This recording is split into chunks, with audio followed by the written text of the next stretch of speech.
La charrue avant les bœufs, un podcast proposé par Édouard Saury et Olivier Duchesne.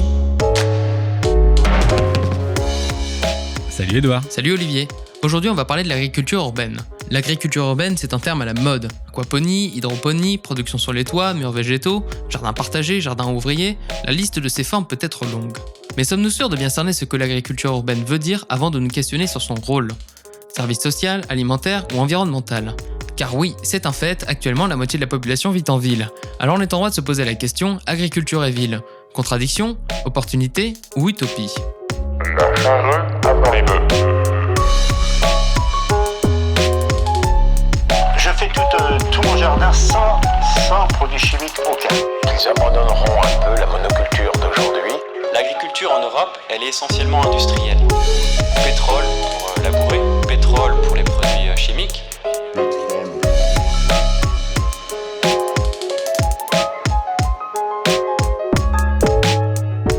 Tout dépend de ce qu'on entend du lien entre agriculture et ville. On dit souvent qu'il faut à peu près 100 mètres carrés de potager pour nourrir une personne. Si on prend la population de Lyon, il faudrait environ 5 fois sa superficie pour nourrir ses habitants. On est donc en droit de se demander si l'autonomie alimentaire de ces villes est possible. Mais est-ce qu'on ne pourrait pas attendre d'autres choses de l'agriculture urbaine ? Avant de se poser cette question des enjeux, il nous paraît essentiel de ne pas mettre la charrue avant les bœufs et de bien définir l'agriculture urbaine. Et pour en discuter aujourd'hui, nous avons le plaisir de recevoir dans les locaux de l'Isara Nicolas Brulard. Bonjour. Bonjour. Et Baptiste Grard. Bonjour. Bonjour. Alors Baptiste. Nicolas, est-ce que tu pourrais te présenter et expliquer un peu le lien que tu as avec ce sujet ? Oui, alors moi, l'agriculture urbaine, je suis tombé dessus quand j'ai fait des stages à l'Agro de Paris. J'ai fait un stage d'agriculture urbaine dans une association en Belgique et j'ai trouvé ça passionnant sur le lien que ça faisait entre la ville et les usagers. J'ai continué à me spécialiser là-dessus en faisant toujours le lien entre l'agriculture urbaine et l'agriculture périurbaine. Et donc j'ai été amené à faire une thèse ensuite sur ces sujets, sur les modèles économiques de l'agriculture urbaine. Et aujourd'hui, je travaille aux fermes de Galie où je fais du conseil et de la gestion de projet sur ces fermes urbaines. Très bien. Juste les fermes de Galie, C'est une entreprise, c'est historiquement une ferme qui est à côté de Versailles et qui s'est transformée justement avec l'approche de la ville, qui a fait le choix de ne pas partir s'expatrier plus loin pour être tranquille, mais de transformer complètement la façon de penser l'agriculture en lien avec la ville. Et donc, du coup, ça a été de remplacer des champs de céréales par de la cueillette libre-service, des fermes pédagogiques, des magasins de producteurs, des choses comme ça. Et puis, petit à petit, aussi des activités plutôt de service à la ville et aux entreprises avec du paysagisme et d'autres activités comme ça. Merci pour ta présentation.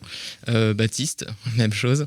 Et ben du coup, moi, je suis aussi tombé dans le sujet de l'agriculture urbaine au moment de mon stage de fin d'études. Moi, j'ai un master en écologie et au moment où j'ai recherché un stage, je suis tombé un peu par hasard sur une annonce qui parlait de cultiver sur les toits à partir de résidus qui viennent de la ville.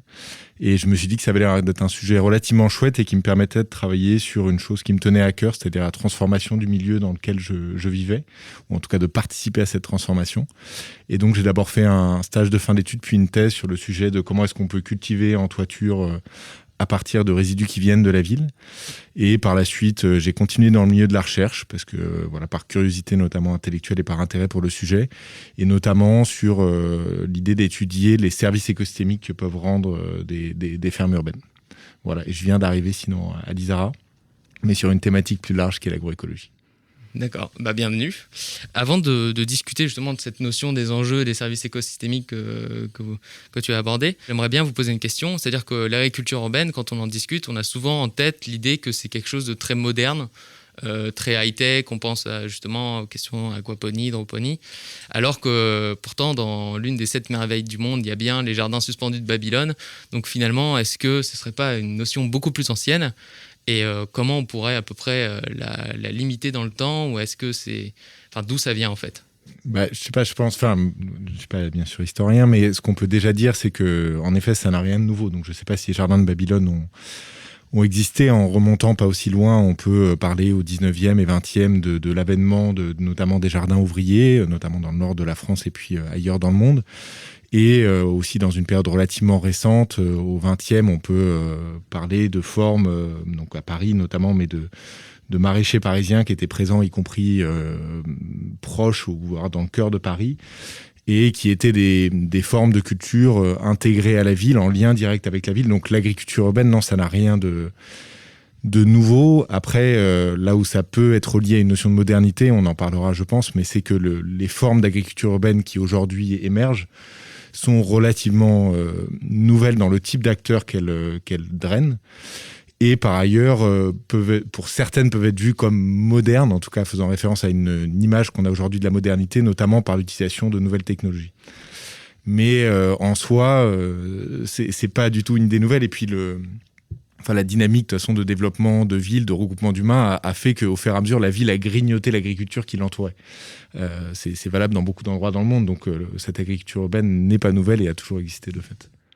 Tu fais certainement référence à l'exode rural ou à ces périodes-là qui ont vraiment... Oui, et puis aussi, c'est ce qui s'est passé notamment à Paris, mais il y a eu des développements d'un tissu industriel de plus en plus fort qui a grignoté les terres agricoles, l'arrivée aussi des transports, notamment du train, qui a permis d'apporter des denrées alimentaires beaucoup plus loin à des prix défiant toute concurrence, et une urbanisation galopante avec développement de lotissements, d'habitats pavillonnaires. Et tout ça a résulté dans la disparition un peu de ces formes d'agriculture qui étaient... de manière voulue et souvent de manière un peu contrainte, imbriquées dans la ville. Et justement, en parlant de ces formes d'agriculture, aujourd'hui, qu'est-ce qu'on peut mettre sous la terminologie agriculture urbaine ? Tout à l'heure, tu parlais de justement cette histoire de maraîchers qui étaient installés en ville ou en périphérie. Qu'est-ce qui rentre dans cette notion d'agriculture urbaine ? Qu'est-ce qui ne rentre pas dans cette notion d'agriculture urbaine aussi ? Je pense qu'il y a une définition aujourd'hui qui fait à peu près consensus. C'est l'agriculture urbaine, c'est pas forcément où est-ce qu'elle est qui est important, c'est comment elle interagit avec la ville au sens très large. Donc ça peut être avec offrir des services à des gens qui sont en ville mais qui viennent à la campagne, par exemple pour des fermes pédagogiques. Ça peut être de l'agriculture sur les toits, ça peut être de l'agriculture qui va gérer ou en tout cas tirer parti de ressources de la ville. C'est par exemple de mettre des serres sur les toits parce qu'on va récupérer la chaleur perdue par les bâtiments, etc. Donc c'est plutôt dans les interactions et moi aussi je vois dans la façon dont les agriculteurs reprennent en main des filières qui au fur et à mesure se sont quand même pas mal externalisées avec de l'industrie qui vient, avec de plus en plus de conseils et de services externes. Et là, avec l'agriculture urbaine, que ce soit dans les villes ou à proximité des villes, voire même plus loin, les producteurs se réapproprient leur filière de distribution, leur façon de gérer leur compostage, de tout reprendre en main pour être vraiment maître, en tout cas pour vraiment interagir avec leur environnement. Du coup, l'agriculture urbaine serait un sujet très lié au développement de circuits plus courts, plus intégrés. Ouais, et puis au développement territorial aussi. C'est-à-dire que l'agriculture, comme le disait Baptiste, ça a été longtemps une variable d'ajustement. C'est-à-dire qu'on avait besoin de place, on allait construire sur l'agriculture. À une époque, les maraîchers partaient même avec leurs terres qu'ils avaient améliorées. Ils prenaient la terre, la couche superficielle du sol, et ils l'emmenaient plus loin, ils s'étaient fait chasser. Voilà. Maintenant, avec des programmes type pariculteur ou tout ce qui se fait dans d'autres villes, on se rend compte que l'agriculture et l'alimentation, c'est important. Et donc, ça devient presque prioritaire et on va remettre en priorité, on va s'arranger pour voir comment le bâti peut s'adapter à l'agriculture, parce que ça redevient un enjeu majeur.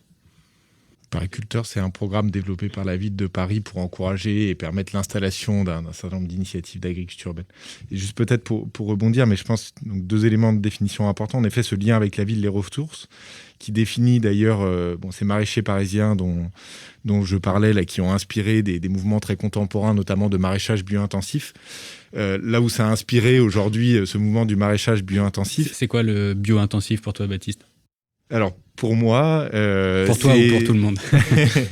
Non, mais le maraîchage bio-intensif, ça renvoie à l'idée d'utiliser, comme son nom l'indique, de manière intensive l'espace, c'est-à-dire d'avoir des rotations de cultures, c'est un nombre de légumes, notamment dans l'année, relativement important, une utilisation de l'espace donc, qui est maximisée pour de la production alimentaire, et également une utilisation de ressources, et notamment de ressources organiques ou fertilisantes plus généralement, qui soit relativement conséquente. Et c'était là où il y a historiquement un lien, et qui est toujours le cas, je pense, aujourd'hui, et qui définit donc l'agriculture urbaine, c'est que ces maraîchers, à l'époque, qui réutilisaient bon nombre de déchets de la ville pour cultiver, et ces déchets, c'était des déchets qui leur apportaient une certaine fertilité. Alors ça engendrait un certain nombre de problèmes, parce qu'avec ces déchets, notamment ces boues d'épuration ou autres, il y avait aussi des contaminants, donc on a eu un certain nombre de pollutions qui ont été générées par ça, mais donc l'agriculture urbaine, je reviens donc au point de Nicolas, a bien été définie, et est définie encore aujourd'hui par ce lien fonctionnel avec des ressources, des circuits ou autres avec la ville.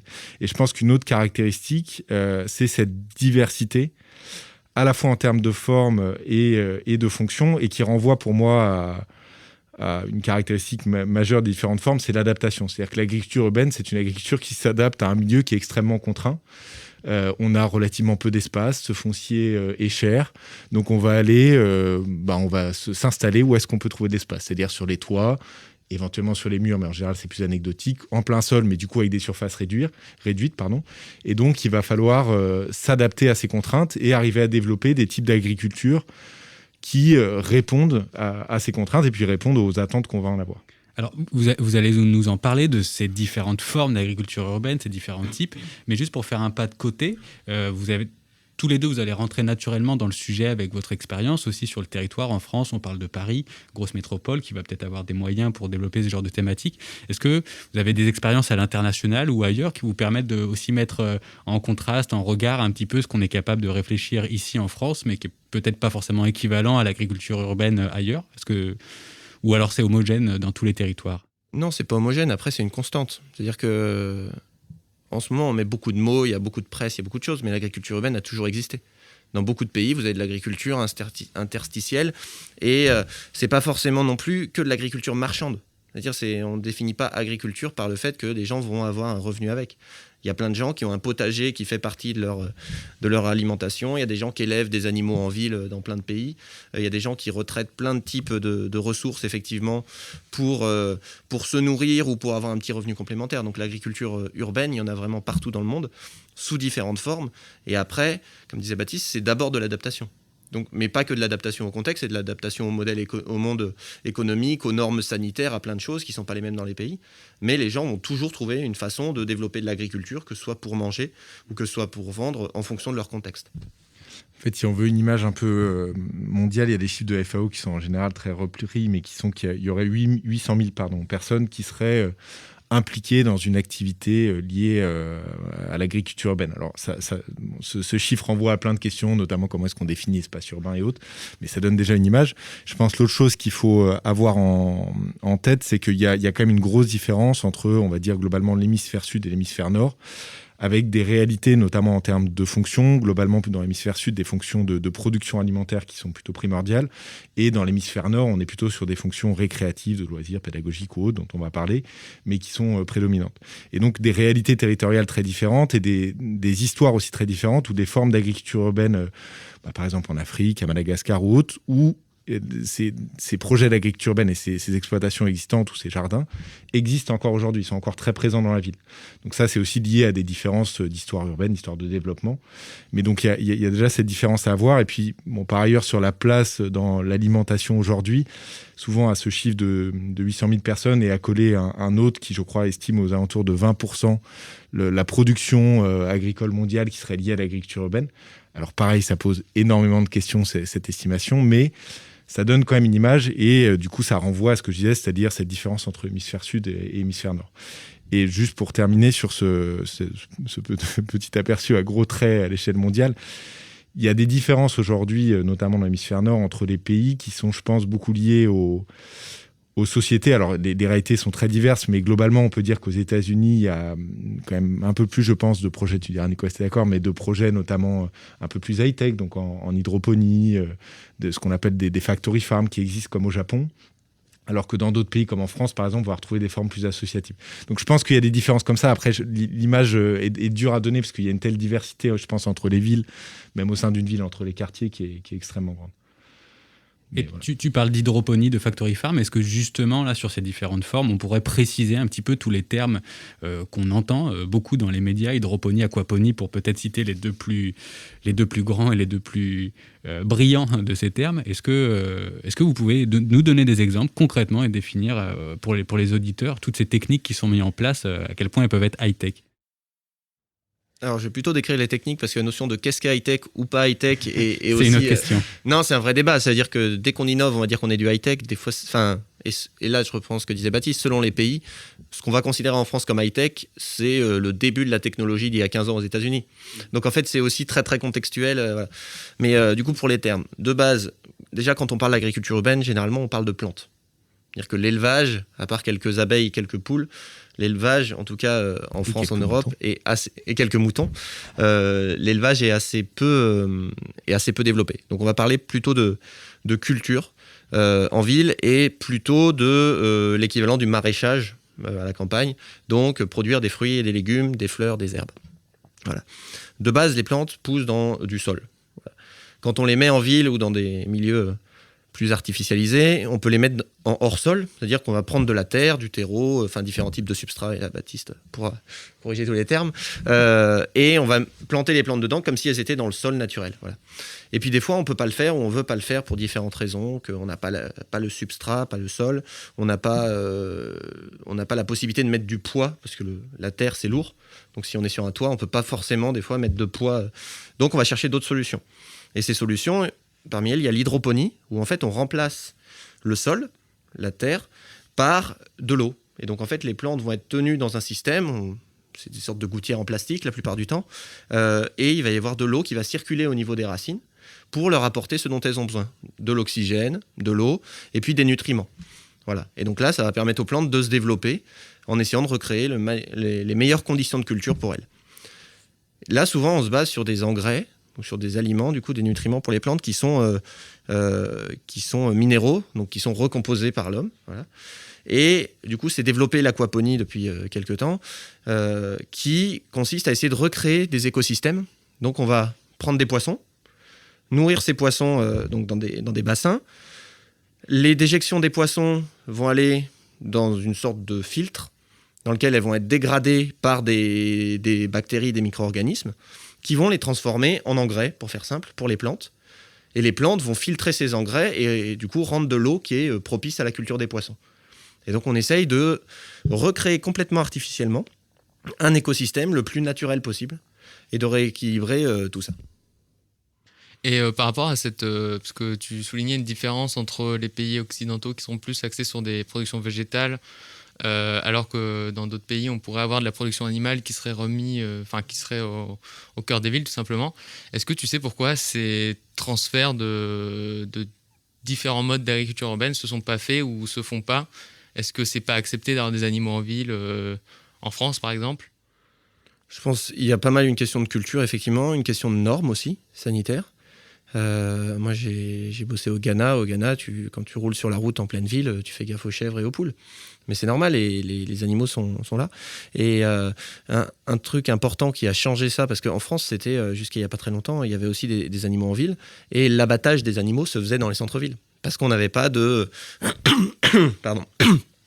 On n'avait pas de camion frigo, on n'avait pas de stockage. Et donc les bouchers qui allaient abattre des animaux, leur seul moyen de savoir si l'animal était en bonne santé, c'était de pouvoir le voir. Et donc les animaux à Paris étaient amenés jusqu'à l'île de la Cité et étaient abattus sur place. Et depuis qu'il y a eu des abattoirs, qu'il y a des chaînes du froid, qu'il y a des normes sanitaires, on a pu chasser les animaux hors des villes pour avoir d'autres activités. Donc dans des pays sur lesquels il y a des problèmes encore sur la chaîne du froid, eh ben, le fait d'avoir des animaux dans les villes est aussi un gage de sécurité sanitaire. En fait, il y a une grande partie aussi de tout ça qui est reliée à ce qu'on appelle, avec un terme générique, mais qui est le mouvement hygiéniste qui a eu lieu dans les villes et qui a visé à repousser globalement tout ce qui était un peu vivant des villes. Alors, c'est un peu une caricature, mais ça n'empêche que ça aboutit à ce que Nicolas, c'est-à-dire d'enlever les animaux, d'enlever aussi des flux de matière qui pouvaient, via le tout à l'égout, qui a été un vrai bénéfice, mais qui a enlevé du coup toute récupération possible d'un certain nombre de flux de matière, et tout ça, ça fait partie de l'explication, en tout cas, de pourquoi on retrouve beaucoup moins aujourd'hui. Il y a quand même quelques exemples, notamment de bergers qui existent, mais il faut quand même... entre guillemets, être un peu fou pour le faire. Ça marche très bien, mais un peu fou dans le sens où il y a quand même beaucoup de contraintes.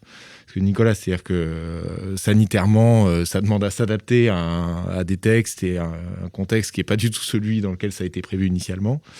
Et puis, par ailleurs, voilà, faut arriver à circuler en ville dans un espace urbain prévu pour la voiture, avec des espaces très cloisonnés, relativement petits pour la plupart. Donc voilà, il y a des adaptations encore à faire. Donc ça existe, mais ça reste en effet relativement anecdotique, en tout cas en France. Genre, par exemple, le pâturage en ville pour entretenir des espaces. Oui, mais là, il y a le pâturage qui va plus être ce qu'on appelle l'éco-pâturage, mais qui est plus de la prestation de paysagisme écolo.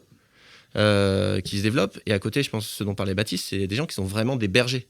Donc, qui ne se considèrent pas comme d'abord rendant des services de pâturage, mais comme des éleveurs qui vont chercher des ressources, donc en allant pâturer les campus universitaires, en allant pâturer des fois les bords d'autoroute, etc.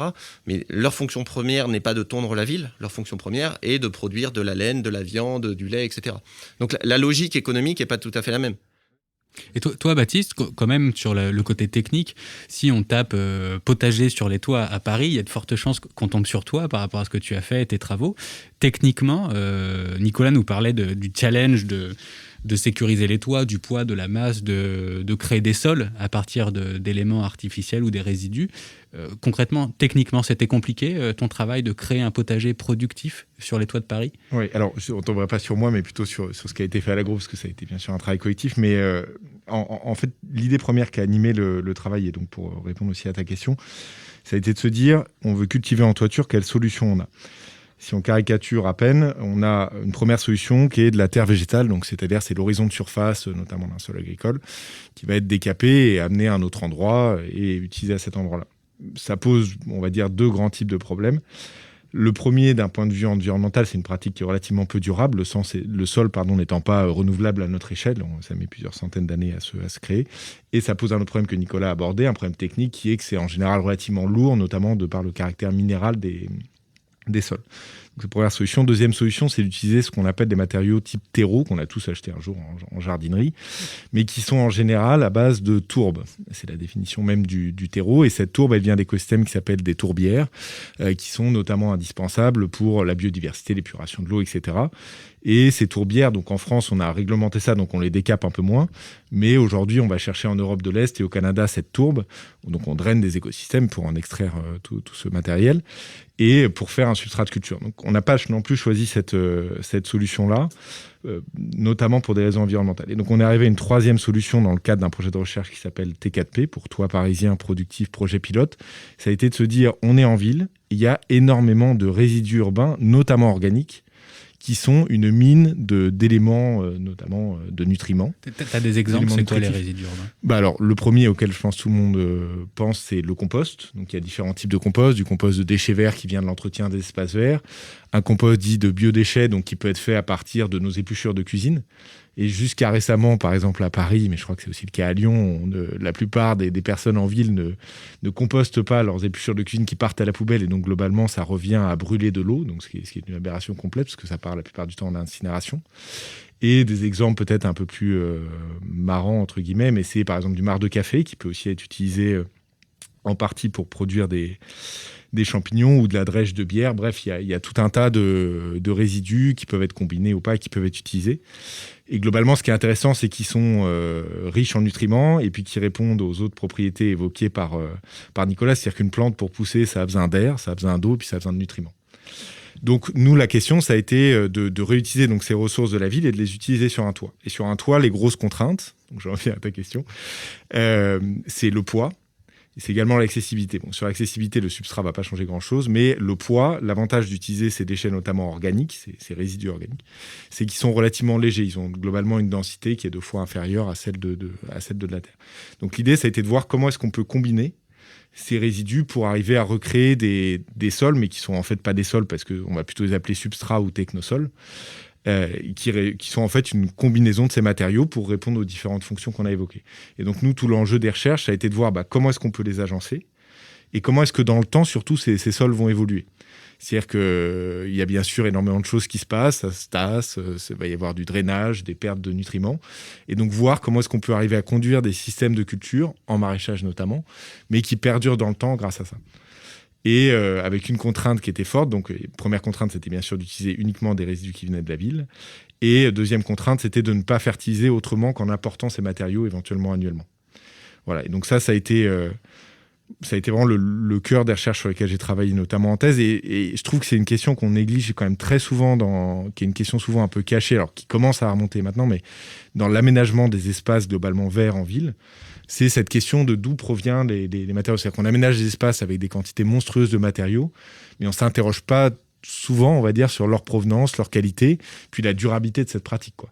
Alors, il se trouve que pour l'instant, on a des schémas de développement territoriaux qui continuent à grappiller énormément de terres agricoles, donc on génère des flux de terre végétale énormes. On n'est pas en manque à Paris ou ailleurs de terre végétale. Mais on peut se dire que dans les années à venir, si on arrive à limiter cette imperméabilisation de sol, on va arriver à la fin de cette ressource, notamment de terre végétale. Et donc, il va falloir se poser cette question de comment est-ce que la ville peut aussi générer ses propres ressources et du coup avoir des productions primaires. Comment gérer un circuit à peu près autonome, quoi. Ça renvoie en fait à la notion de circularité en ville et comment est-ce qu'on peut boucler un certain nombre de cycles. Ça soulève l'organisation un peu d'une sorte de filière sur gestion des flux, comme tu disais, des ressources. Ça soulève beaucoup de choses. Nicolas a travaillé sur ces questions, notamment de logistique. Alors, je ne sais pas si tu as travaillé au niveau, je ne crois pas, d'utilisation de résidus qui viennent de la ville. Mais en tout cas, oui, ça soulève plein de questions sur comment est-ce qu'en espace urbain, on s'organise pour boucler un certain nombre de cycles de nutriments, notamment d'azote, phosphore et autres, et ce qui passe par réutiliser un certain nombre de résidus, notamment via du compost ou autre. Et justement, on va en parler de ces flux, et Nicolas, tu as sûrement beaucoup de choses à dire là-dessus. On génère des cycles, des flux. Alors, on parle des nutriments, mais il n'y a pas que ça. Donc, il y a toutes les matières premières. Il y a aussi des flux de gens, des acteurs, etc. Concrètement, c'est quoi ? On attend quoi comme fonction de l'agriculture urbaine ? Est-ce que c'est de l'alimentation ? Est-ce que c'est de la pédagogie ? Est-ce que c'est la régulation de l'eau ? Est-ce qu'il y a des modèles qui sont plus intéressants que d'autres ? Qu'est-ce qu'on peut dire de la construction d'un modèle d'agriculture urbaine ? À quoi on va essayer de répondre ? J'ai combien de temps ? Non, c'est une énorme question. C'est une très grosse question. Non, déjà, de base, juste pour rebondir sur ce qu'a dit Baptiste, plus que de créer des filières, pour moi, c'est plus de créer un raisonnement. Parce qu'il y aura des choses sur lesquelles il y a besoin de filières, mais je pense que c'est une attention aussi de chacun de se dire, de ne pas faire du copier-coller d'autres trucs qui n'ont pas de sens dans un territoire et de se dire, voilà, qu'est-ce que j'ai comme ressource à cet endroit-là, à petite échelle, à moyenne échelle, etc. Et de combiner différentes échelles pour essayer d'être le plus durable possible. Si on n'est que dans la logique de filière avec une logique d'approvisionnement extérieur, on ne va jamais vraiment réussir à fermer toutes les boucles. Voilà, c'est plus dans la démarche d'être vigilant à ce qu'on peut faire chacun à son échelle et puis après de construire des choses à plus grande échelle. Et ensuite, par rapport à ta question, je pense que l'agriculture urbaine, on peut en attendre énormément de choses. Et qu'on en attend trop de choses au même endroit. On veut tout de suite ? On veut tout en même temps. Et surtout, on veut tout pour chaque petit projet. Et comme on l'a déjà dit, l'agriculture urbaine, il y a des raisonnements qui sont extrêmement proches de l'agriculture. Avant toute la phase d'industrialisation, l'agriculture, c'était de l'adaptation. Vous n'aviez pas le même système de production en Bretagne que dans la Bresse, que dans d'autres coins, parce qu'on s'adaptait à l'écosystème. Mais c'était sur des plutôt grandes surfaces. Là, on va demander à une ferme de 300 mètres carrés sur un toit d'être pédagogique, d'alimenter les cuisines centrales, de trier tous les déchets, de valoriser la chaleur perdue, de stocker l'eau pour éviter d'engorger les stations d'épuration, de résoudre les problèmes climatiques en maintenant une atmosphère agréable, etc. Tout en pouvant dégager du jour au lendemain, parce qu'il y a aussi ces questions économiques que pour un propriétaire de bâtiment, avoir un fermier sur le toit, c'est aussi contraignant parce que ça peut limiter la mobilité du bâtiment. Donc on va demander à quelqu'un de s'engager sur transformer la ville, un producteur de faire plein de choses, tout en ayant souvent une occupation précaire de l'espace. Voilà. Et pour moi, je pense qu'il faut vraiment le revoir sur le temps long. L'agriculture urbaine peut faire énormément de choses comme l'agriculture. Il y a un vrai lien avec son territoire, avec son environnement, qu'il soit urbain ou naturel. Par contre, il faut essayer de voir quel sens ça fait à un endroit donné.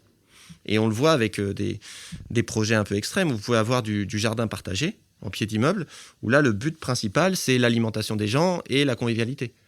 Et à côté, vous pouvez avoir des fermes high-tech en sous-sol. Donc là, la production, c'est purement commercial dans l'idée d'avoir le meilleur rendement pour la surface. Et ces fermes ne vont pas avoir les mêmes impacts sur le territoire. Une ferme high-tech, globalement, c'est une usine avec des lumières et avec des plantes qui poussent dedans. Et derrière, en termes de lien social, c'est pas ouf. À l'inverse, vous avez plein d'autres formes entre ces deux extrêmes qui vont avoir des impacts sur le territoire à chaque fois. Donc nous, on prône plutôt pour partir du diagnostic, en fait, se dire c'est quoi les forces, les faiblesses. Alors certains vont appeler ça le design en permaculture, mais ça, derrière ces gros mots, c'est d'abord une approche de diagnostic et d'adaptation aux ressources qui sont disponibles sur le terrain, à l'ensoleillement, aux capacités du toit, et d'essayer de trouver qu'est-ce qui va apporter le plus de valeur ajoutée, pas que monétaire, mais de valeur ajoutée au territoire, et puis aussi de viabilité, parce que ça a beau être à la mode, ça a beau être dans tous les journaux, ça reste un métier pénible, l'agriculture, avec beaucoup de contraintes, etc. Et que derrière, si on veut que l'agriculture urbaine relève tous les défis qu'on attend d'elle, il faut qu'il y ait des gens pour le faire. Donc à un moment, il faut que le modèle d'exploitation et que le modèle économique il soit attrayant pour des paysans urbains, pour des exploitants urbains, parce que sinon, et on le voit souvent, ceux qui sont vraiment bons là-dedans, à un moment, ils partent en périurbain ou même beaucoup plus loin parce qu'ils ont beaucoup moins de contraintes pour faire leur métier et pour le faire bien. Baptiste, j'aimerais te poser une question parce qu'on doit forcément prioriser dans un projet les choses qui vont en sortir. Notamment quand tu mets en place des potagers sur les toits, est-ce que le premier résultat que tu attends, c'est vraiment la production de légumes au sens juste alimentaire, ou est-ce que ces autres fonctions qu'évoquait Nicolas, c'est des choses qu'on évalue aussi dans ce genre de projet, qu'on regarde à plus ou moins à mon long terme, quels impacts ça a sur la ville, et quelles interactions ça implique? Alors, il y a la question de l'évaluation ou des objectifs des projets. Si on regarde sur les projets existants, globalement, ça fait appel directement à ce que disait Nicolas, c'est-à-dire qu'on attend beaucoup de choses aujourd'hui des projets d'agriculture urbaine. Et je pense que les porteurs de projets, en tout cas c'est ma perception, c'est les agriculteurs urbains, sont pris par moments un petit peu dans ces ambiguïtés, notamment d'une fonction de production alimentaire qui est très visible, parce dès qu'on parle d'agriculture, il est évident qu'on en attend une production alimentaire importante, et avec une réalité qui est que la plupart des projets aujourd'hui existants et qui arrivent à se maintenir sur un temps relativement long, c'est-à-dire au-delà de 3 ans, sont des projets multifonctionnels et qui rendent aussi bien des fonctions pédagogiques, sociales, éventuellement d'insertion professionnelle et autres. Donc, un potager sur un toit, on est sur un espace qui est, comme on indiquait tout à l'heure, mais très contraint, notamment, on trouve rarement, en tout cas aujourd'hui en France, des surfaces qui vont au-delà de 1000 mètres carrés, où il y a quelques toits qui commencent à émerger avec des surfaces d'1 hectare, mais en tout cas, on est souvent sur des surfaces relativement réduites. Ce qui fait que, de fait, on aura beau être très efficace et sur un modèle dont je parlais tout à l'heure, mais de maraîchage bio-intensif extrêmement bien pensé, très technique, on arrivera rarement, voire même c'est quasi mission impossible, d'arriver à quelque chose qui puisse être rentable uniquement par de la production alimentaire. Donc cette réalité-là, plus les attentes des urbains, font qu'aujourd'hui, la plupart de ces projets, comme je le disais, ont une diversité de fonctions. Et après, nous, sur l'évaluation, sur le côté recherche, on s'est intéressé, notamment dans le cadre de T4P, puis d'un autre projet qui s'appelle Semoir, mais à quantifier un petit peu ces fonctions, c'est-à-dire aussi bien la fonction de production alimentaire, parce que c'est pas parce que l'agriculture urbaine ne va pas nourrir l'entièreté de la ville, ça on le sait très bien, mais qu'il faut pas s'intéresser à la production qui est faite et puis à sa quantification et sa qualification, et aussi à des fonctions sociales, notamment de visite de qui est le public, quel type de public est accueilli dans ces micro-fermes, et aussi à des fonctions environnementales. Et fonctions environnementales, juste une petite parenthèse, mais si on prend par exemple le cas des toitures végétalisées, les toitures végétalisées, ça s'est développé en France dans les années 80 et ça a été 80-90, ça a été développé avant tout par des étancheurs qui étaient donc pas du tout des personnes à la base qui étaient dans le milieu du paysage ou quoi que ce soit, pour répondre à une première injonction qui était celle d'avoir quelque chose esthétiquement qui soit acceptable.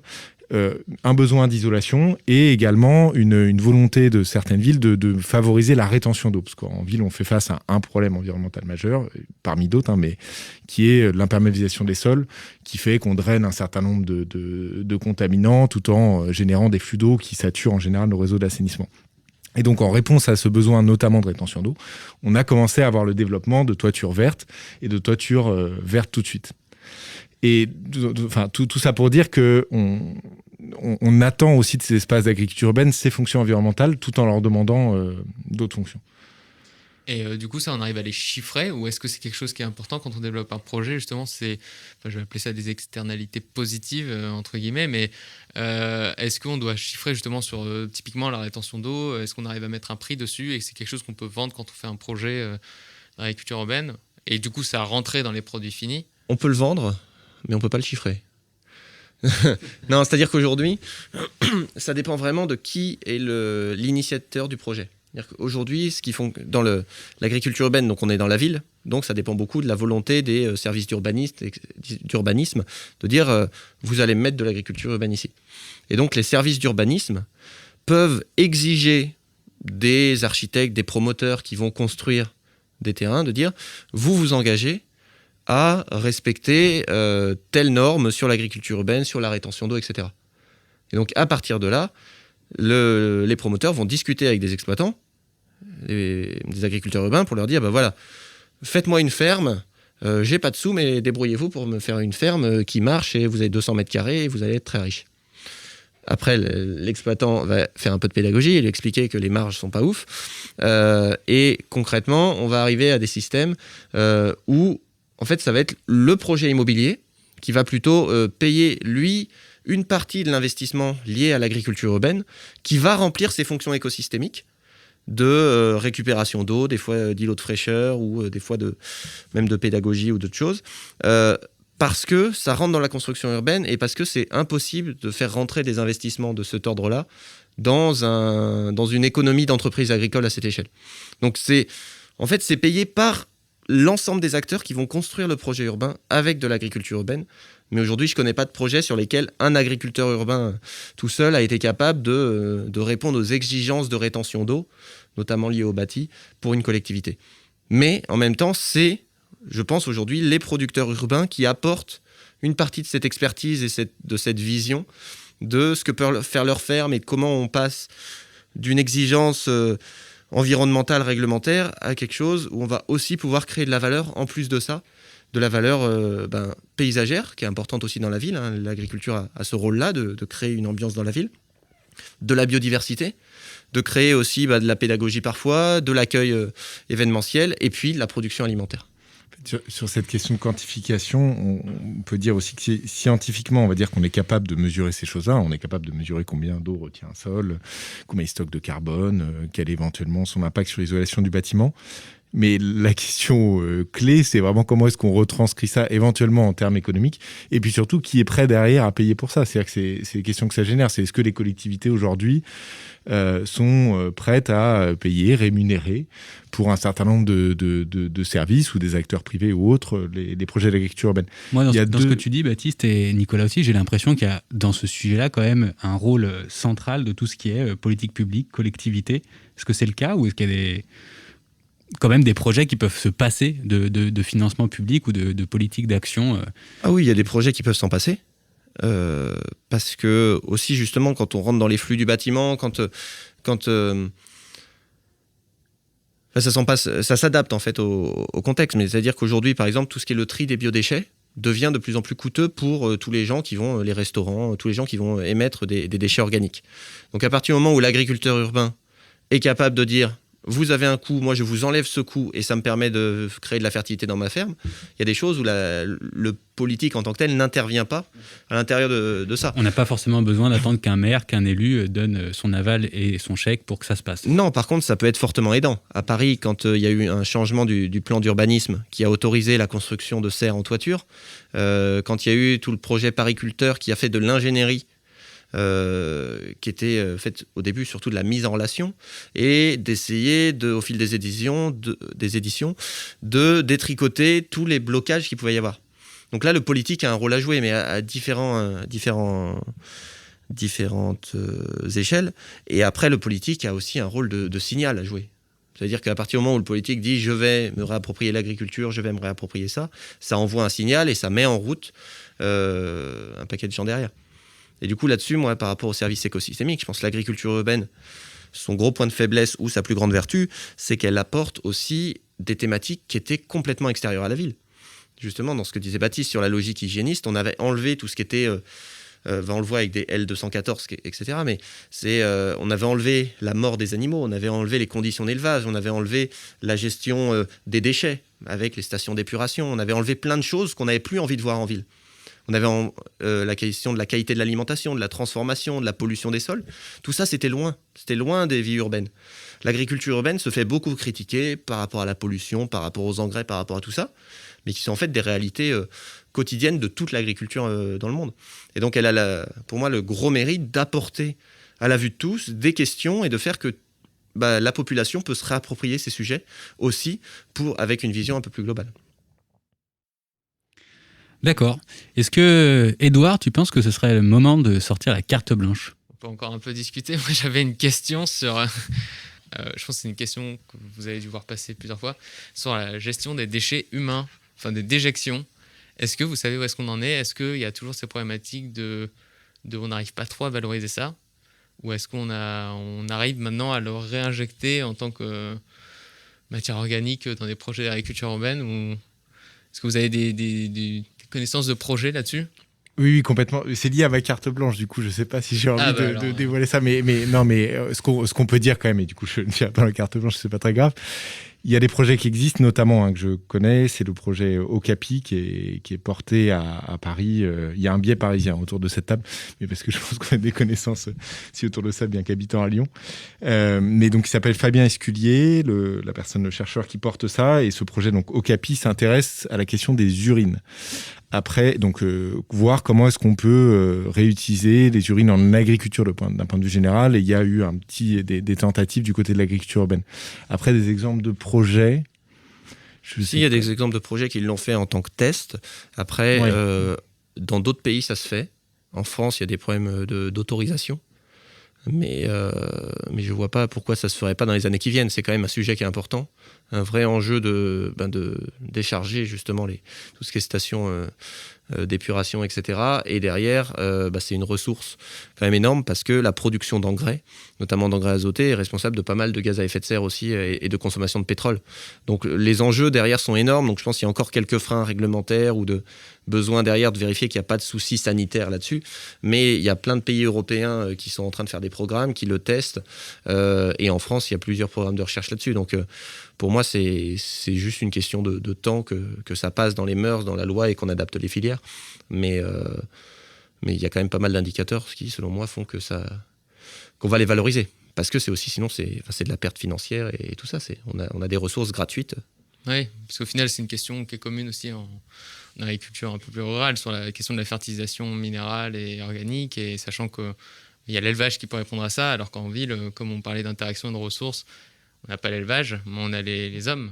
Ouais, mais du coup, il y a une super question derrière. Alors, c'est pas du tout mon domaine d'expertise du tout, mais qui est, par exemple, vous avez des labels bio, où vous allez savoir ce que vous donnez à manger à vos animaux. Et qu'est-ce que vous faites avec des urines d'humains ? C'est-à-dire, derrière, là, ça réimplique aussi le consommateur, le citoyen, dans sa capacité à consommer. Ça veut dire, à partir du moment où on crée des boucles comme ça, est-ce qu'on va faire un cahier des charges ou un engagement à certaines personnes à arrêter certains antibiotiques, etc. Donc ça pose derrière des problèmes aussi de qu'est-ce que chacun est prêt à faire pour lancer ces filières, si ça doit être à grande échelle. Parce qu'on sait qu'aujourd'hui, il y a plein de pollutions hormonales ou autre chose qui sont liées à ce qu'on mange et qui après se retrouvent dans les nappes phréatiques, dans les sols, etc. Parce que la labellisation en agriculture urbaine, on arrive à bien l'identifier. Ça existe Alors oui, sur le papier, ça peut exister. Après, dans les faits, en tout cas de ce que je connais, très peu de projets sont labellisés pour des raisons notamment de coût. Et par ailleurs, une des limites, c'est que aujourd'hui, le label bio, on peut en discuter, mais n'autorise pas à être certifié bio tout projet qui est hors sol. Et donc ça, le hors sol, ça englobe l'hydroponie. On l'a pas cité, mais juste l'hydroponie, pour donner quand même un ordre de grandeur, c'est 80% des tomates aujourd'hui qu'on a en supermarché environ. Et donc aujourd'hui, tout ce qui est hydroponie, ça peut pas être en bio. Et même tout ce qui est, donc ce sur quoi on a travaillé à AgroParisTech, sur les questions de potager en toiture, vu que c'est du hors sol, c'est-à-dire qu'il n'y a pas de continuité terrestre, ça peut pas être labellisé en bio. Mais de fait, moi j'ai l'impression, enfin tu diras Nicolas Sommers, mais j'ai l'impression qu'il y a une question de coût. Pourquoi est-ce que peu d'agriculteurs urbains aujourd'hui se labellisent ? Et par ailleurs, le fait qui commence à être relativement bien documenté, qui est qu'à partir du moment où on est à proximité d'un certain nombre de consommateurs, de personnes à qui on distribue les ressources alimentaires, le label ne devient pas le facteur premier d'adhésion de ces personnes et d'achat des ressources alimentaires. J'ai l'impression que cette relation de proximité fait que ça ne rend pas non plus forcément nécessaire ça. Je sais pas ce que Non, mais c'est vrai. Et puis il y a une énorme confusion. Enfin, le label bio parle pas forcément à grand monde. Enfin, tout le monde voit ce que c'est. Mais il y a plein de fermes où vous pouvez avoir des gens qui vont pas être en bio, mais comme il y a de l'herbe entre les rangées, les gens pensent qu'il est bio. Ou un maraîcher, s'il est sympa, c'est qu'il est bio. Et s'il est un peu bougon, c'est qu'il n'est pas bio. Non, mais c'est des exemples vécus, quoi. C'est-à-dire qu'aujourd'hui, la notion du bio, surtout que maintenant, il y a des tonnes de marques dans le bio de label qualité, ce qui fait que quand on n'est pas dans le truc, derrière, de savoir exactement ce que c'est que du bio, ce que ça veut dire concrètement, c'est pas très clair. Donc je pense effectivement, les producteurs urbains, ils se sont réappropriés leur communication. Ils ont tous généralement leur site web avant d'avoir leur ferme. Et donc, en fait, ils communiquent sur ce qu'ils font. Ils sont au quotidien à vendre leurs produits, etc. Et c'est cette relation qui crée de l'échange et qui vaut aujourd'hui plus qu'un label en tant que tel qui viendrait de l'extérieur. Donc, on cherche de la proximité, on cherche de la confiance, on cherche du lien, quoi. Je vous propose de passer à la carte blanche. Du coup, Maintenant. avant de conclure, on vous avait proposé de ramener un article ou une publication scientifique ou un documentaire ou enfin n'importe quoi qui vous a marqué et qui ouais, non, peut-être pas un objet non plus, mais On vous le décrira si c'est un objet. non, mais que vous auriez aimé partager ou enfin quelque chose qui a retenu votre attention dernièrement. Je sais pas qui veut commencer, mais Vas-y, t'avais Vas-y. fait. Allez, Baptiste. Très bien, j'ai fait un petit sachant que teaser, je en effet. rappelle juste à ceux qui nous écoutent que les liens vers ces articles, ces publications seront mis en description dans l'épisode. Alors moi j'ai eu un petit problème de choix, mais j'ai voulu quand même, donc je vais partager plusieurs choses. La première, c'est un article donc de la revue Vertigo, qui en l'occurrence est en français, par une collègue qui travaille à Angers, qui s'appelle Laure Vidal-Baudet, et qui s'intitule du déchet au technosol fertile, l'approche circulaire du programme français de recherche CITER. Et pourquoi est-ce que je mets cet article en avant ? Parce qu'il relate justement donc, ce projet CITER, qui pour moi a été un des projets vraiment novateur, au sens un peu noble du terme, sur la question de comment est-ce qu'on peut reconstruire des sols fertiles dans le cadre d'aménagement paysager à partir de ressources issues de résidus. Et donc dans cet article, Laure décrit donc un projet collectif qui a visé à voir comment est-ce qu'on peut recréer des sols pour des pieds d'arbres et des parcs. Et en gros, ce qu'ils ont fait dans le cadre du projet, ça a été d'abord de voir l'étendue du catalogue qu'ils avaient à disposition. Ensuite, d'essayer de modéliser, de voir comment est-ce qu'en mélangeant ces différents résidus, on pouvait ou pas recréer des technosols fertiles dans le temps. Et ensuite, tester sur différents sites en France des modèles de technosols et voir ce qu'on pouvait en retirer. Ce que je trouve aussi intéressant, c'est qu'ils ont intégré la première version de ce projet un aspect aussi un peu social, au travers notamment de la perception qu'avaient les gens de ces matériaux, pour interroger aussi les personnes qui allaient au quotidien être les usagers ou les personnes qui fréquentent ces aménagements, voir comment est-ce qu'ils percevaient ce compost, de la brique concassée ou autre, et voir aussi l'acceptabilité qu'il y avait de ces questions-là. Et en fait, donc cet article relate en fait la trajectoire et les grands résultats du projet, et qui met en avant en fait aujourd'hui notamment un obstacle réglementaire pour que ça soit mis en place concrètement par des paysagistes ou par des aménageurs de la ville. Réglementation et obstacles réglementaires à différents niveaux sur la reconnaissance d'un certain nombre de résidus qui peuvent être utilisés, de mix qui peuvent être utilisés, etc. Et donc voilà, moi j'ai beaucoup été inspiré dans mes recherches par ce projet, aussi par la démarche qui implique un certain nombre d'acteurs de l'aménagement.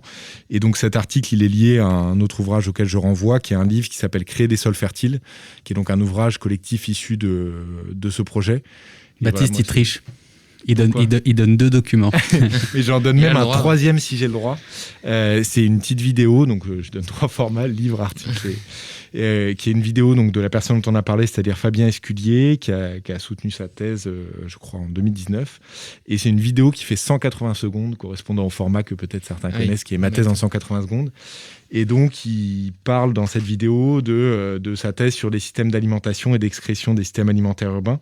Et ce que je trouve très intéressant, c'est qu'il analyse globalement comment est-ce que dans nos villes aujourd'hui, en partant du corps humain, les flux notamment de nutriments sont gérés, et en travaillant notamment sur comment est-ce qu'on peut réutiliser les fesses et l'urine dans le cadre de nos systèmes aujourd'hui, qui sont globalement des systèmes linéaires et qu'on souhaite, dans un but notamment de durabilité, mais de transformer en système beaucoup plus circulaire.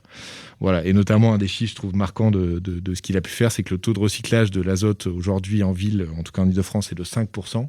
Il était de 50% il y a un siècle. Donc on voit un petit peu la marge de progrès qu'on a, et je trouve que c'est des approches qui font appel à un champ disciplinaire qui est le métabolisme urbain, mais qui sont très intéressantes. Bon, désolé, j'ai triché. Donc des recommandations et des inspirations de Baptiste Grard, avec les sources à retrouver dans la description du podcast.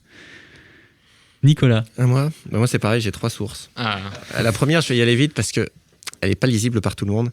C'est moi, j'ai fait une thèse de modélisation à la base, sur essayer de modéliser justement tous les flux dans une ferme urbaine, etc. Donc c'est beaucoup de maths et beaucoup d'informatique. Donc pour ceux que ça intéresse, il y a 2 auteurs qui s'appellent Ahumada et Villalobos, qui font des modélisations de justement comment on peut optimiser les circuits à l'échelle de territoire, comment on peut mutualiser les ressources dans des fermes, qui sont très intéressantes. Après, il faut aimer les maths. Quand on aime les maths, c'est très joli, et ça peut apporter des vraies façons concrètes de penser, de repenser la ville, et de voir comment on peut actionner des leviers simples sans repartir à zéro. un peu plus facile à lire. Je suis en train de lire Le Sacre de la Terre, c'est de Jean Viard, c'est un sociologue. Très intéressant parce qu'il étudie en fait les relations, les transformations sociales et foncières et agricoles depuis 50 ans. Et on a beau dire que l'agriculture urbaine innove, en fait, c'est exactement les mêmes procédés qui sont faits. Et du coup, c'est très inspirant de voir les jeux politiques, les clivages qu'il peut y avoir sur ces questions, comment les communautés se rejoignent autour de certains trucs. Là, c'était à l'époque sur les POS, donc les plans d'occupation des sols. Maintenant, on parle de PLU et de SCOT. Les problèmes sont à peu près les mêmes, qu'on soit en ville ou à la campagne. Donc, c'est très intéressant pour prendre du recul là-dessus. Et puis, le dernier truc, c'est d'aller voir des gens. C'est-à-dire que, je pense, aller voir des agriculteurs. Je vois beaucoup de projets agricoles urbains qui se concentrent notamment sur des techniques. Il y a un truc sur l'hydroponie, on part à fond sur l'hydroponie, etc. Mais qui n'ont jamais mis les pieds dans une ferme, qui n'ont jamais questionné un paysan, un producteur, quelle que soit sa production, sur ce qu'il fait. Et je pense que, on parle de science, il y a des papiers scientifiques qui, des fois, sont un peu durs à lire. Un moyen de faire de la science participative, c'est d'aller voir les gens qui font et d'en voir plusieurs pour après questionner et se poser la question de en quoi c'est reproductible dans un autre contexte. Et je pense qu'à l'époque où on a plein de ressources sur les réseaux et partout, on zappe cette étape d'aller juste questionner des gens qui sont experts de leur domaine, qui sont peut-être pas les meilleurs communicants, mais si on va les voir, ils ont plein de trucs à transmettre. Et je pense que c'est important aussi d'aller passer du temps dans des vraies fermes aujourd'hui, qu'elles soient urbaines ou non. Oui, d'ailleurs, c'est peut-être un faux procès qu'on fait à l'agriculture urbaine. Moi, je me rappelle que ma première approche avec le sujet, on avait, même sans savoir, parce qu'à l'époque, on était un peu jeunes, mais ce que ça regroupait, ce que ça englobait comme définition, on discutait de à quel point ça allait déconnecter les gens de l'approche rurale, en fait, du monde rural. Et justement, est-ce que c'est pas un faux procès qu'on fait à cette agriculture ou... Moi, je pense que ça les rapproche plutôt. Hein. Ouais, c'est justement... Ça les rapproche un peu dans le sens salon de l'agriculture, c'est-à-dire que tu vois des choses en agriculture urbaine ou au salon de l'agriculture que tu verras jamais dans les champs. C'est un peu caricatural, mais en même temps, ça parle juste du cycle des plantes. L'aquaponie, pourquoi c'est intéressant ? C'est extrêmement dur techniquement et on ne sait pas si ça marchera vraiment à l'échelle... si ça va généraliser, mais c'est extrêmement intéressant pédagogiquement pour expliquer les cycles de l'azote, de l'eau, la complémentarité entre l'animal, le bactérien, le végétal, etc. Donc en fait, je pense que ça reconnecte beaucoup les gens à des gestes simples qui sont peut-être un peu plus difficiles à appréhender sur une ferme de 400 hectares céréalière. En fait, c'est pas totalement un faux procès dans le sens où, initialement, et c'est encore le cas beaucoup aujourd'hui, beaucoup de gens qui s'installent dans l'agriculture urbaine sont des gens qui n'ont pas forcément de bagage en agronomie ou dans le milieu agricole en général. Donc, il y avait une relative déconnexion. Mais je pense que là, on est aujourd'hui dans une phase où l'agriculture urbaine se fédère, se structure. Il y a notamment eu le développement de l'Association française d'agriculture urbaine professionnelle, AFOP, qui regroupe un certain nombre de porteurs de projets et qui fait que ces relations, ce pont, notamment en termes de formation dont parlait Nicolas, se créent. Et je pense que c'est là où ça prend tout son sens. C'est aussi en faisant concrètement un certain nombre d'exemples autour de moi de personnes qui sont passées d'abord par une étape entre guillemets agriculture urbaine pour aller ensuite dans un milieu plus rural en découvrant, en se formant éventuellement. Ça ne veut pas dire que tous on doit le faire, mais je pense que ça souligne bien l'opportunité de formation. Et puis ce que disait Nicolas, c'est-à-dire de réinterroger aussi notre manière d'habiter la ville aujourd'hui et de ce qu'on peut en attendre. Donc de refaire aussi le lien avec des choses qu'on a totalement perdues liées à l'alimentation et liées à notre environnement naturel, quoi. Et puis je pense aussi qu'on est sur quelque chose de très récent. C'est-à-dire qu'on compare une agriculture qui a des milliers d'années à un phénomène qui, en France, ça va avoir 15 ans et ça fait 700 que ça se développe beaucoup. Donc il y a aussi des balbutiements qui font l'objet de plein de polémiques en ce moment. Dans 20 ans, on n'en parlera peut-être plus. Moi, là où je travaille, la ferme, elle a 300 ans. Donc il y a des raisonnements qu'on retrouve exactement dans l'agriculture urbaine qui sont les mêmes qu'en périurbain. Et du coup, ce côté clivant ou ce côté polémique qu'on peut avoir sur l'agriculture, est-ce que le high-tech est mieux que le low-tech et il y en a un qui est plus durable que l'autre, voilà, je pense que ça fait partie du buzz et de l'émulation qui fait que les gens innovent pour trouver des nouveaux systèmes aujourd'hui. Dans 20 ans, je pense qu'on en parlera autrement et je pense que justement par rapport à ce qu'on disait tout à l'heure sur le politique, aujourd'hui, à la ville de Lyon, il y a à la métropole, il y a un adjoint à l'agriculture, l'alimentation et l'urbanisme. Donc à ces 3 casquettes, ce qui prouve bien que c'est aujourd'hui une vraie dynamique à l'échelle du territoire et qui dépasse juste les frontières de la ville très dense pour les bobos, quoi. Mais c'est un sujet jeune qui tâtonne encore et qui va chercher ses marques pendant encore quelques années. Et donc un sujet qu'on prend plaisir en tout cas à discuter, à amplifier avec vous aujourd'hui. Et justement, si on approche de la fin de l'émission, si ceux qui nous écoutent ont envie d'aller plus loin, comment ils font ? Nicolas, tu as un blog. Est-ce qu'on peut aller dessus? Baptiste, tu fais des BD, je crois, sur l'agriculture urbaine. Quels outils on a là pour aller plus loin et essayer de s'approprier le sujet et faire partie de son territoire et de ces questions de nutrition, d'alimentation, de flux qu'on retrouve dans les villes? Les outils et les manières manquent pas, mais je pense que moi, je trouve que ça fait écho ce que tu as dit, Nicolas, c'est-à-dire sur l'idée d'aller voir des projets, c'est-à-dire d'aller rencontrer des agriculteurs urbains, des projets pour interroger, pour voir ce qui se fait. Ça me semble être le premier vecteur. Après, en restant chez soi, notamment en temps de confinement, c'est relativement recommandé, donc il y a un certain nombre de ressources qui existent. C'est vrai que nous, on s'est amusé à AgroParisTech à faire deux bandes dessinées, notamment sur Potager sur les toits, sur le projet T4P, et puis une sur pourquoi des fermes en ville autour des services écosystémiques. Et après, il y a un certain nombre de sites d'informations inspirantes qui existent. Moi, je trouve que le site de la FOP commence à être un lieu de concentration de ressources. La FOP, c'est l'Association française d'agriculture urbaine professionnelle. Merci. Et sinon, mais honnêtement, je trouve que rien ne vaut vraiment une bonne visite de terrain. Mais bon, en fait, c'est peut-être un peu bateau, mais... Non, mais moi, je te rejoins là-dessus. Enfin, je pense, oui, on mettra le lien du blog. Mais on essaye de vulgariser à notre échelle des sujets sur lesquels on travaille. Et en même temps, enfin, c'est tellement vaste l'agriculture urbaine. Je pense que l'enjeu, c'est effectivement d'aller sur le terrain pour que chacun qui a envie de se lancer là-dedans identifie dans quelle voie il a envie de se lancer.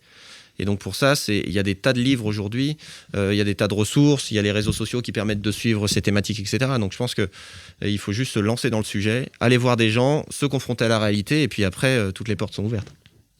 Et d'ailleurs, pour conclure, on va se permettre de mettre pour une fois la charrue avant les bœufs. Si vous aviez des moyens illimités, quel serait votre projet idéal en termes d'agriculture urbaine? Qu'est-ce que vous feriez? Des moyens illimités, hein. Pas de pression politique, pas de... Oh, vaste question. Pour répondre, mais ça sera qu'une partie de la réponse, mais tant pis. Mais moi la chose qui m'obsède actuellement en ville et pour habiter à Lyon, c'est d'abord un projet, je pense, situé au niveau du sol et puis éventuellement un peu sur les toits aussi, mais qui permettrait de recycler d'abord mes déchets organiques. Parce que c'est une obsession quotidienne de ne pas pouvoir mettre mes épluchures dans un composteur parce que c'est complètement saturé. Il y en a. Il y en a, mais il n'y en a pas du tout assez par rapport au nombre de personnes. Et puis ensuite, moi je pense que je m'éclaterais avec je mettrais peut-être une contrainte réglementaire de devoir mettre des potagers ou des panneaux photovoltaïques sur l'ensemble des toitures, et puis de mettre aussi, enfin des potagers, ou d'ailleurs juste de poser la question on a un espace disponible, les habitants du quartier s'approprient ce qu'ils veulent en faire.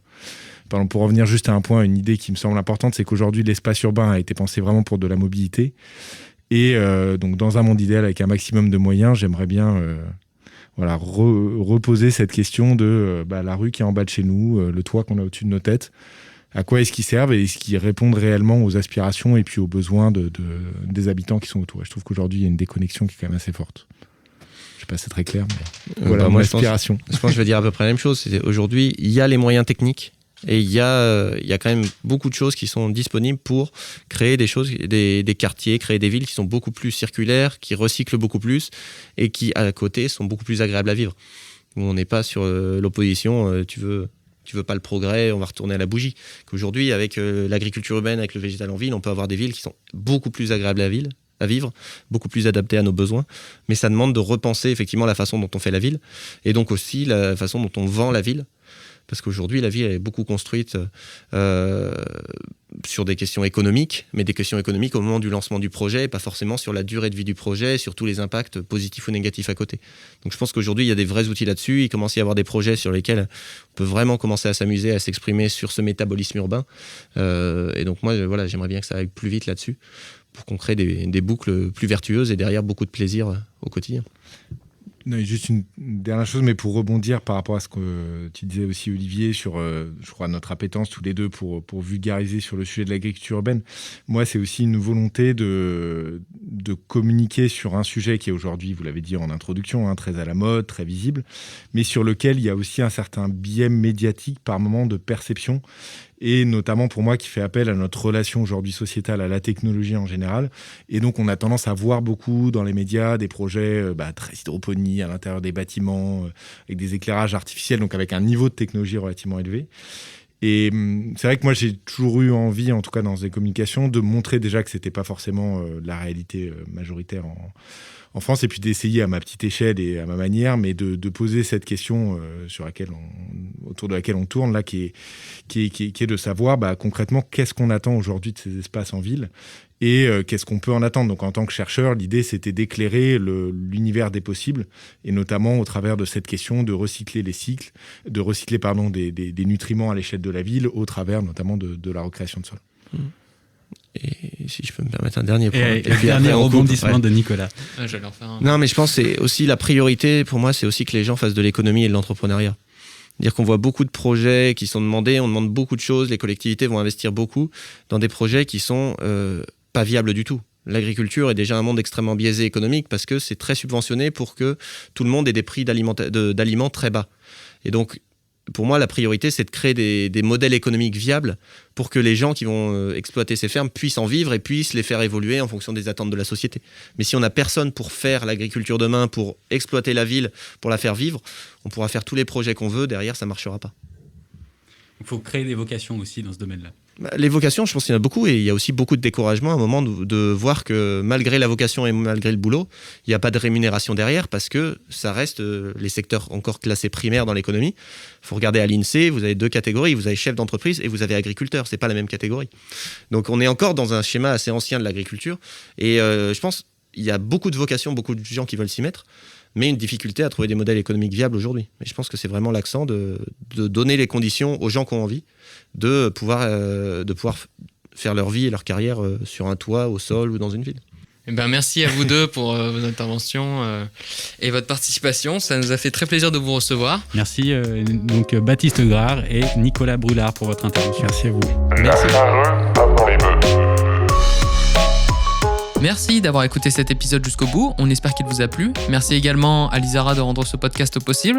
Vous pouvez soutenir l'émission en la partageant et en parlant autour de vous, et également suivre son actualité sur les réseaux sociaux, les liens sont dans la description.